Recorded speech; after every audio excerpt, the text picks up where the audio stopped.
find something that they're passionate about to do. If you don't love your work, you're never going to be great at it. And that's one of the things, you guys will find that you have passions, and having a passion is a gift. I think we all have passions, and you don't get to choose them, they pick you, but you have to be alert to them. You have to be looking for them. And when you find your passion, it's a fantastic gift for you because it gives you direction, it gives you purpose. You could have a job, or you can have a career, or you can have a calling. And the best thing is to have a calling. And if you find your passion, you'll have that, and all your work won't feel like work to you. If you don't love your work, you're never going to be great at it. If you can get your work life to be where you enjoy half of it, that is amazing, because very few people ever achieve that. Because the truth is, everything comes with overhead. That's reality. Everything comes with pieces that you don't like. Every job comes with pieces you don't like. And we need to say, that's part of it. So you have to figure out how to set up your life in such a way that you can minimize the things. And I find people don't dislike hard work. What people dislike is being out of control. Like, they can't control their life, they can't control their environment. This happens to me when I get overscheduled. I hate being overscheduled. I want some time to be able to think and free myself. We all have the same amount of time in the world. Nobody has more time than anybody else. And when you become a very successful person, one of the things, you start to get overscheduled. The other thing I would suggest to any young person, even before they start their career, is to really think about their choices. Because I find young people, and when I was young, I made this mistake too.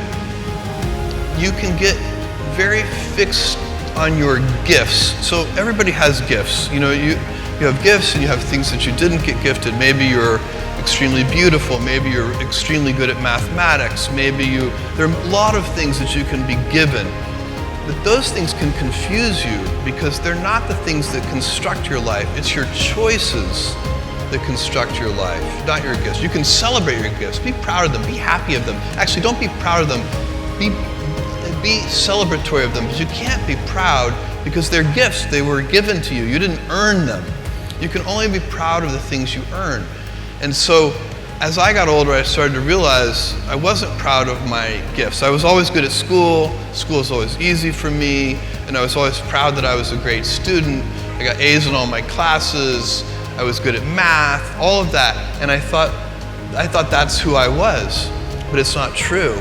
Those are the things that are gifts. What was hard for me is deciding to work hard, deciding to use my gifts in certain ways, to challenge myself, to do things that I didn't think I could do, to put myself in uncomfortable situations.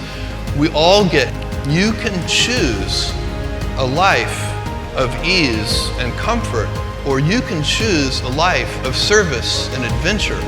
Which one of those, when you're 90 years old, are you going to be more proud of? So your question is, did I kind of anticipate what would happen over the last 22 years at Amazon? And the answer is, God, no. So, Amazon started as a very small company. It was me and a few other people. I was driving all the packages to the post office myself in my 1987 Chevy Blazer. When I raised money for Amazon, I had to raise $1 million, which I raised from 22 different investors, $50,000 each. They got 20% of the company for the $1 million. And it was 40 people told me no. So I had to take 60 meetings to get 20 yeses. The first question was always, what's the internet? And I had to walk through that. And this was 1994, early 95. And so did I anticipate, fast forward to today and the current version of it? No. It has been one foot in front of the other. And I think that is true for most businesses, where you kind of proceed adaptively. It's step by step. You figure it out. You have a success, and then you kind of double down on that success, and you figure out what else you can do, what customers want. being an inventor requires, because the world is so complicated, you have to be a domain expert. I mean, in a way, even if you're not at the beginning, you have to learn enough so that you become a domain expert. But the danger is, once you've become a domain expert, you can be trapped by that knowledge. And so inventors have this paradoxical ability to have that, 10,000 hours of practice and be a real domain expert, and have that beginner's mind. Have that look at it freshly, even though they know so much about the domain. And that's the key to inventing. You have to have both. And I think that is intentional. I think all of us have that inside of us, and we can all do it, but you have to be intentional about it. You have to say, yeah, I am going to become an expert, and I'm going to keep my beginner's mind.